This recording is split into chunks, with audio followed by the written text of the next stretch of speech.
நம்ம பேச போகிற டாபிக் என்னன்னு பார்த்தீங்கன்னா, நம்ம ரீசெண்ட் டைமில் ஆக்சியம் மிஷன் 4 பற்றி எல்லாருமே கேள்விப்பட்டிருப்போம்.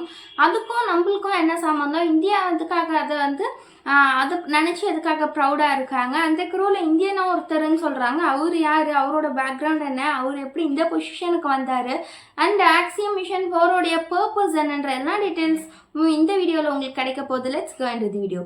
ஸோ ஃபர்ஸ்ட் ஆஃப் ஆல் பார்த்தீங்கன்னா, சுபான்ஷு சுக்லான்ற பேரை நம்ம எல்லாருமே கேள்விப்பட்டிருப்போம். அவர் தான் அந்த க்ரூவோடைய ஹெட். அவர் தான் பைலட்டே அதுக்கு. ஸோ ஆக்சியம் மிஷன் 4ன்றது பார்த்தீங்கன்னா நாசாவும் இஸ்ரோவும் சேர்ந்து, NASA, ISRO and space X நிறுவனம், அவங்க 3 பேருமே சேர்ந்து கொலாச் பண்ணி டைப்பில் போகிற ஒரு மிஷன் தான் இது. ஆக்சியம்ன்றது ஒரு கம்பெனி, ஒரு ப்ரைவேட் கம்பெனி. நம்மளுக்கு அதை பேரை கேட்டாவே தெரியுது, ப்ரைவேட் கம்பெனி. அதுலேருந்து அனுப்பப்படக்கூடிய ராக்கெட் தான் பார்த்தீங்கன்னா இது. இதோடைய பேர் ஸ்பேஸ் எக்ஸ் டிராகன் ஸ்பேஸ் கிராஃப்ட்னு சொல்கிறாங்க. அண்ட் ஆல்சோ இதில் பயணிக்கக்கூடியவங்க பார்த்தீங்கன்னா 4 பேர் மொத்தமே. இதில் 4 கண்ட்ரிஸ் டைப் ஆகியிருக்காங்க. 4 கண்ட்ரீஸில் ஒன்று யூஎஸ், செகண்ட் நம்ம இந்தியன் அண்ட் போலாண்ட், ஹங்காரி. 4 கண்ட்ரீஸுமே இதில் டைப்பில் தான் இருக்காங்க. ஒருத்தரும் ஒரு நாடு சேர்ந்தவங்க.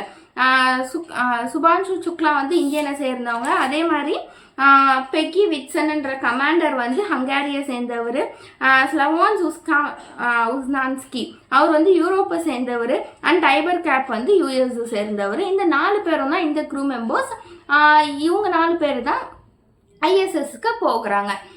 ஐஎஸ்எஸ்ன்றது மிகப்பெரிய ஒரு நிலவில் இருக்கக்கூடிய, வானத்திலே இருக்கக்கூடிய வீடுன்னு சொல்லலாம். ஒரு பறந்துட்டே இருக்கக்கூடிய ஒரு வீடை ரொம்ப வருஷமாக இந்த கண்ட்ரிஸ் எல்லாமே சேர்ந்து அதை கட்டியிருக்காங்கன்றது. அதை எல்லா பொருட்களும் இங்கேருந்து எடுத்துகிட்டு போய் வச்சு எல்லாமே ஒரு ரிசர்ச் சென்டர் மாதிரி அங்கே உருவாக்கியிருக்காங்க. அதில் தான் இந்த 4 பேரும் இப்போ போயிருக்காங்க இல்லையா, அந்த 4 பேரும் அதில் போயிட்டு தான் ரிசர்ச் பண்ண போகிறாங்க. இவங்களோட ரிசர்ச்லாம் எப்படி இருக்கும்னு பார்த்தீங்கன்னா, இங்கே இருக்க பிளான்ட் சீட்ஸ் எல்லாம் அங்கே விதைக்கிறது, மனுஷன் உயிர் வாழ முடியுமான்ற ஒரு ரிசர்ச்லாம் அங்கே நடத்த போகிறாங்க. மொத்தமே 31 கண்ட்ரிஸ் நிறைய எக்ஸ்பிரிமெண்ட்ஸை கொடுத்துருக்காங்க. எக்ஸ்பிரிமெண்ட்ஸ் பிளான்ஸை அவங்களுக்கு கொடுத்துருக்காங்க. அதில் 60 எக்ஸ்பிரிமெண்ட்ஸ் டோட்டலாக இந்த 4 பேரும் சேர்ந்து பண்ணி முடிக்க போகிறாங்க. அந்த 60 எக்ஸ்பிரிமெண்ட்ஸில் நம்ம இந்தியன் அவர் எவ்வளோ பண்ண போகிறான்னு பார்த்தீங்கன்னா 7 எக்ஸ்பிரிமெண்ட்டை பண்ண போகிறாங்க. இதில் நிறைய டைப்ஸ் ஆஃப் எக்ஸ்பிரிமெண்ட்ஸ் இருக்கும். Science, technology, human living and seeds harvest பண்ணுறது எல்லாம் நிறைய விதமான எக்ஸ்பிரிமெண்ட்ஸ்லாம் அதில் கொலாஜ் ஆகி இருக்கும். அண்ட் நம்மளுடைய சுபான்ஷு சுக்லா பார்த்தீங்கன்னா 7 எக்ஸ்பிரிமெண்ட்டை அங்கே பண்ண போகிறாங்க.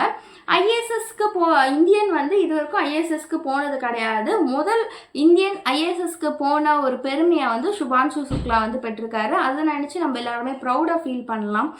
ராகேஷ் சர்மாவுக்கு அப்புறமா போன ஒரு பர்சன் அப்படின்னா அது இவர் தான். 40 இயர்ஸ்க்கு அப்புறமா இவர் தான் ஸ்பேஸ்க்கும் போயிருக்காரு. அண்ட் இவங்க இருக்காங்க இல்லையா, இப்போ அது 1.5 ஹவர்ஸ்க்கு ஒன்ஸ் நம்ம எர்த்தை ரொட்டேட் ஆகும்னு சொல்கிறாங்க. 1.5 ஹவர்ஸ்க்கு ஒன்ஸ் அது ரொட்டேட் ஆச்சு அப்படின்னா எர்த்தை 24 ஹவர்ஸில் 15 டைம்ஸ் அவங்க சுற்றி இருப்பாங்க. உள்ளே அவங்க எல்லா எக்ஸ்பிரிமெண்ட்ஸையும் பண்ணிகிட்டே தான் இருப்பாங்க. அண்ட் இவங்க போகிறதுக்கு முன்னாடி, இந்த 4 பேரும் போகிறதுக்கு முன்னாடி 4 வீக்ஸ் குவாரண்டைனில் வச்சுருக்காங்க. குவாரண்டைன் அப்படின்னா வேறு யார்கிட்டயாச்சும் அவங்க பேசினாலும், வேறு யார்கிட்டயாச்சும் அவங்க பழக்கினாலும் அவங்களுக்கு இருக்க பாக்டீரியா, அவங்களுக்கு ஏதாச்சும் டிசீஸோ இல்லை அவங்க கிட்ட இருக்க பாக்டீரியாஸ்லாம் இவங்களுக்கு ஸ்ப்ரெட் ஆயிடுச்சு அப்படின்னா அவங்க ஸ்பேஸ்க்கு போகும்போது உடம்பு சரியில்லாமல் வந்தாலும் இல்லை வேறு ஏதாச்சும் இன்ஜூரிஸ் வந்தாலும் கஷ்டமாயிடும். ஆல்ரெடி இந்த மிஷன் நிறைய வாட்டி பிளான் பண்ணி அதை ரிஜெக்ட் பண்ணியிருக்காங்க. இப்போ தான் 5 to 6 டைம்ஸ் அது ரிஜெக்ட் பண்ணியிருக்காங்க. அதுக்கப்புறம் இப்போ தான் அவங்க மிஷனை கம்ப்ளீட் பண்ணியிருக்காங்க. ஸோ அதனால் இவங்க 4 வீக்ஸ் கிட்ட குவாரண்டைனில் இருந்திருக்காங்க. ஸோ இந்த மாதிரி இன்ட்ரெஸ்டிங்கான டாபிக்ஸ்லாம் உங்களுக்கு பிடிக்கும்னா நக்ஷத்ரா அக்ரிவாவை சப்ஸ்கிரைப் பண்ணிக்கோங்க. இந்த மாதிரி நியூஸ்லாம் உங்கள் ஃப்ரெண்ட்ஸ்க்கு பிடிக்கும்னா அவங்களுக்குலாம் ஷேர் பண்ணி விடுங்க. Keep supporting. Signing off Nakshatra.